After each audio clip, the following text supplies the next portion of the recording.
I refuse to be average. I refused to be average when I left the small rural area in which I had been born, and I decided that I had to create a better future for my family and myself.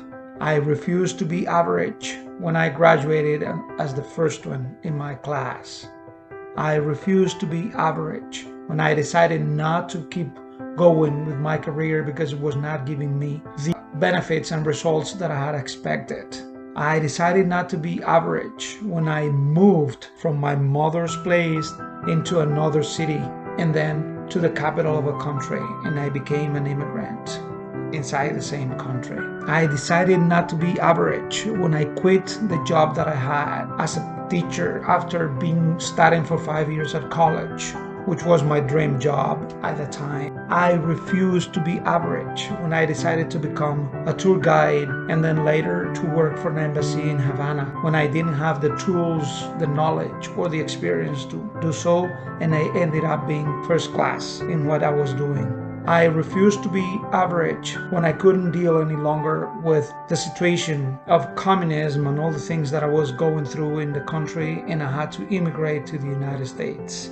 I decided not to be average when I got to the United States, and I said to myself that I was not going to be a 9-to-5 worker, that I was going to be an entrepreneur. I decided not to be average when I opened my computer today and decided to share this experience with you. I refuse to be average when the alarm goes off at 5 a.m. in the morning and I haven't had enough sleep, but I get up anyway.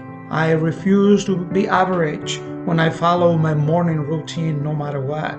I refuse to be average when I get home and I'm exhausted, but still I change my clothes and go to the gym. I refuse to be average when my 2-year-old daughter wants me to be with her, and no matter how busy I am, I devote my time for her. I refuse to be average when I sit with my 13-year-old daughter and tell her about how life is going with her and try to help her. I refuse to be average when I devote my Sundays to my family to share with them and to give them all my affection, my love, and my support. And I hope before I say goodbye to this world that I am able to look at myself in the mirror and say, you're ready to go because you lived a great life and you were not average. Lastly, I do hope that before I say goodbye to this world, I can look into my daughter's eyes and they tell me, thank you, Dad.